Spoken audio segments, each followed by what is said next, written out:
warahmatullahi wabarakatuh. Latar belakang masalah saya dari kelompok 2 menyampaikan tentang presentasi masa Khalifah Bani Umayyah tentang sejarah pendidikan Islam. Dengan berakhirnya kekuasaan Khalifah Ali bin Abi Thalib, maka lahirlah kekuasaan Bani Umayyah. Pada periode Ali dan Khalifah sebelumnya, pola kepemimpinan masih mengikuti keteladanan Nabi Muhammad Rasulullah SAW. Para khalifah dipilih melalui proses musyawarah. Hal ini berbeda dengan masa setelah Khulafaur Rasyidin atau masa dinasti yang berkembang sesudahnya, yang dimulai pada masa dinasti Umayyah. Adapun bentuk pemerintahannya adalah berbentuk kerajaan. Kekuasaan berbentuk feodal, penguasaan tanah, daerah, wilayah, atau turun-temurun. Untuk mempertahankan kekuasaan, khalifah berani bersikap otoriter. Adanya unsur kekerasan, diplomasi yang diiringi dengan tipu daya, serta hilangnya musyawarah dalam pemilihan khalifah. Bani Umayyah berkuasa kurang lebih 91 tahun. Reformasi cukup banyak terjadi, terkait pada bidang pengembangan dan kemajuan pendidikan Islam. Perkembangan ilmu tidak hanya dalam bidang agama semata, melainkan juga dalam aspek teknologinya. Sementara sistem pendidikan masih sama ketika Rasul dan Khulafaur Rasyidin, yaitu kutab dan pelaksanaannya berpusat di masjid. Situasi politik, sosial, dan keagamaan di masa kekhalifahan Bani Umayyah. Kekhalifahan Bani Umayyah didirikan oleh Muawiyah bin Abi Sufyan pada tahun 41 Hijriah dan berakhir pada tahun 132 Hijriah. Dengan demikian, Bani Umayyah berkuasa kurang lebih 91 tahun.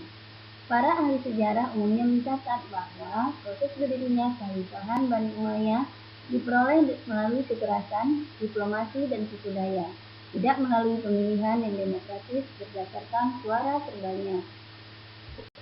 Nama-nama Khalifah Bani Umayyah yang tergolong menonjol adalah: pertama, Muawiyah bin Abi Sufyan yang memerintah pada tahun 661 sampai 668 Masehi. Yang kedua yaitu Abdul bin Malik bin Marwan, memerintah pada tahun 685 sampai 705 Masehi. Kemudian selanjutnya Al-Walid bin Abdul Al-Malik, memerintah pada tahun 705 sampai 715. Selanjutnya Umar bin Abdul Al-Aziz, memerintah pada tahun 717 sampai 720 Masehi. Dan yang kelima adalah Hisham bin Abdul Al-Malik. Beliau memerintah pada tahun 724 sampai dengan 743 Masehi. Di antara program besar, mendasar, dan strategis di zaman Bani Umayyah adalah perluasan wilayah Islam.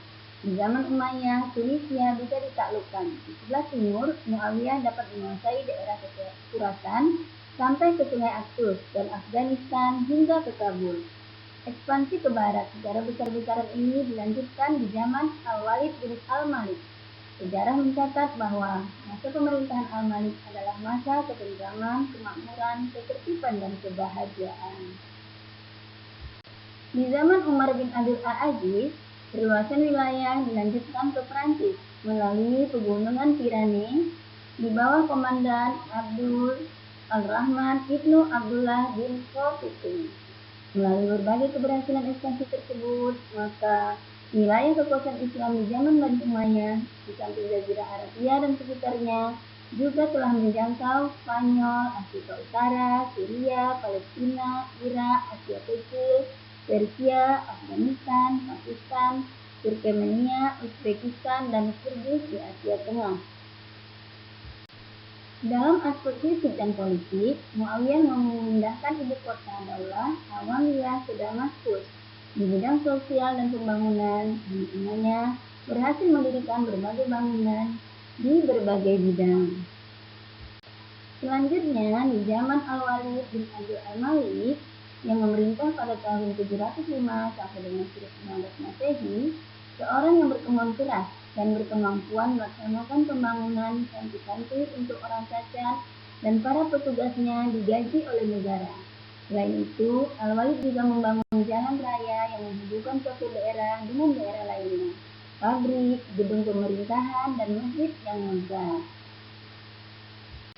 Salah satu dari aspek kebudayaan yang dimajukan adalah mengembangkan ilmu pengetahuan dalam bidang keagamaan pada masa Bani Umayyah, ditandai dengan munculnya berbagai aliran keagamaan yang bercorak politik ideologi.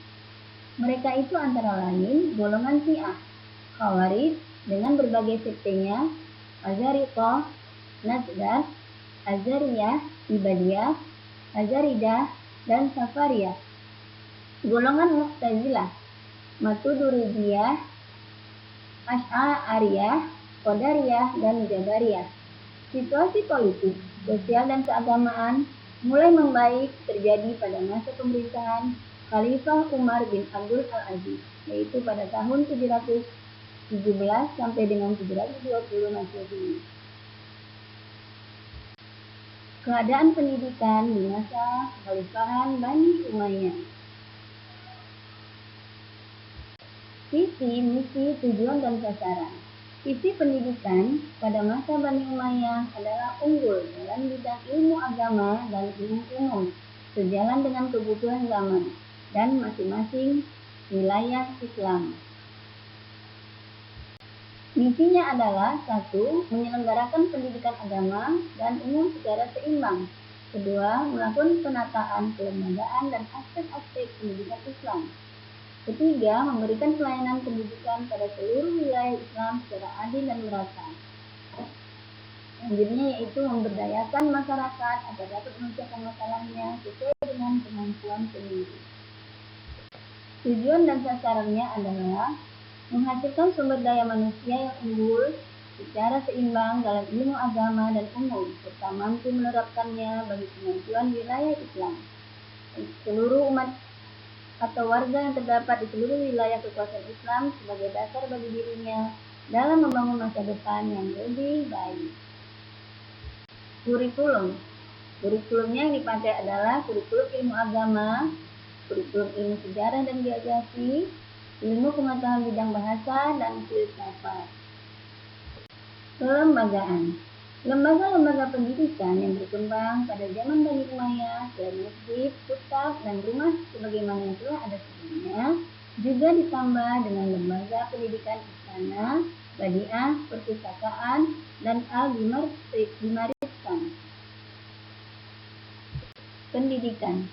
Bahwa peran seorang pendidik tidak hanya terbatas pada mentransfer ilmu pengetahuan dan nilai-nilai kepada peserta didiknya, tetapi juga mencakup aspek menumbuhkan, membina, dan mengembangkan bakat, minat, serta seluruh potensi yang dimiliki peserta didik agar dapat mencapai aktualisasi diri dan berberdayanya secara optimal.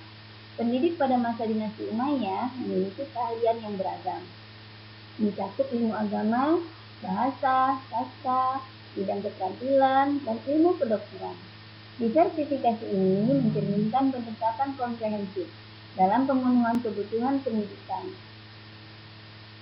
masyarakat pada masa itu yang melibatkan berbagai disiplin ilmu yang mendukung perkembangan peserta didik dalam berbagai bidang keahlian. Sarana dan prasarana. Sarana dan prasarana memainkan peran krusial dalam mendukung kelancaran berbagai kegiatan pendidikan. Sarana seperti gedung sekolah, perpustakaan, tempat praktikum, dan peralatan belajar mengajar, serta prasarana seperti halaman, masjid, lapangan olahraga, dan tempat parkir, membentuk infrastruktur yang mendukung pembelajaran dan perkembangan peserta didik. Meskipun informasi spesifik tentang keberadaan sarana dan prasarana pada masa itu belum dapat dipastikan, diperkirakan bahwa berbagai lembaga pendidikan seperti istana, badiah, perpustakaan, dan al-dimariskan telah menyediakan fasilitas yang sesuai dengan kebutuhan pendidikan pada zamannya. Kesimpulan ini menunjukkan pentingnya dukungan infrastruktur untuk mencapai tujuan pendidikan pada masa dinasti Umayyah. Pembiayaan. Pembiayaan memegang peran kunci dalam mendukung kelangsungan berbagai kegiatan pendidikan. Pembiayaan diperlukan untuk memastikan tersedianya sumber daya finansial yang mencukupi guna mendirikan dan memelihara fasilitas-fasilitas pendidikan seperti gedung sekolah, perpustakaan, dan bangunan lainnya. Meskipun informasi sejarah yang rinci tentang biaya penyediaan pendidikan pada masa itu belum ditemukan, namun jelas bahwa penyelenggaraan pendidikan di istana, badiah, perpustakaan, dan al-Himaristan, serta lembaga pendidikan lainnya memerlukan dukungan keuangan yang signifikan. Kesimpulan ini menggarisbawahi pentingnya pembiayaan sebagai elemen krusial dalam memastikan berfungsinya sistem pendidikan pada masa dinasti Umayyah. Pengelolaan. Sistem pengelolaan dilakukan secara desentralisasi, dengan pemerintah pusat menyerahkan tanggung jawab pengelolaan pendidikan kepada gubernur di berbagai provinsi. Pendekatan ini memungkinkan penerapan kebijakan umum, seperti program Arabisasi di era Khalifah Abdul Al-Malik Ibnu Marwan, yang kemudian diimplementasikan secara spesifik sesuai kebijakan masing-masing provinsi. Dalam konteks ini, pengelolaan pendidikan melibatkan serangkaian kegiatan yang mencakup perencanaan, organisasi, pelaksanaan, pengawasan, pembinaan, dan evaluasi seluruh aspek pendidikan. Meskipun pemerintah pusat menetapkan kebijakan umum, keputusan dan tindakan konkret dalam mengelola pendidikan di tingkat lokal menjadi tanggung jawab gubernur provinsi. Pendekatan desentralisasi ini mencerminkan adaptasi yang efektif terhadap kebijakan umum, memperhatikan keberagaman dan kebutuhan unik setiap wilayah di bawah pemerintahan Bani Umayyah. Para lulusan pendidikan dapat diartikan mereka yang telah tamat mengikuti pendidikan pada jenjang tertentu, yang selanjutnya mendapat gelar atau sebutan yang menunjukkan keahliannya dan memiliki otoritas atau kepercayaan untuk mengajarkan ilmunya. Para lulusan di zaman Bani Umayyah ini terdiri daripada tabi'in, yaitu mereka yang hidup dan berguru kepada para sahabat Nabi atau generasi kedua sahabat. Dengan demikian, hubungan mereka dengan Rasulullah terletak pada hubungan mission, gagasan, cita-cita, dan semangat, dan bukan pada hubungan persahabatan atau perkawanan.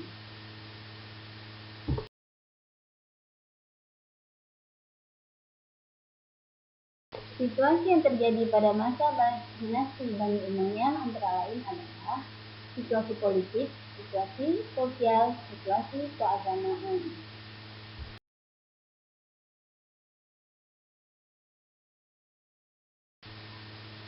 Pendidikan pada masa Bani Umayyah. Kondisi pendidikan di masa Bani Umayyah mengacu pada kemampuan ilmu agama dan ilmu umum supaya dinasti Umayyah dapat unggul dalam segala bidang. Dalam kurikulum yang diusung dari bidang agama, sejarah, bahasa, dan filsafat menunjukkan seriusnya dalam peningkatan ilmu agama dan umum. Lembaga-lembaga yang dibuat oleh dinasti Umayyah antara lain istana, badiah, al-Bimaristan, dan perpustakaan. Pengelolaan pendidikan dapat diartikan sebagai kegiatan merencanakan atau planning, mengorganisasikan, organizing, melaksanakan, actually, mengawasi, controlling, membina, supervisi, dan menilai, evaluasi.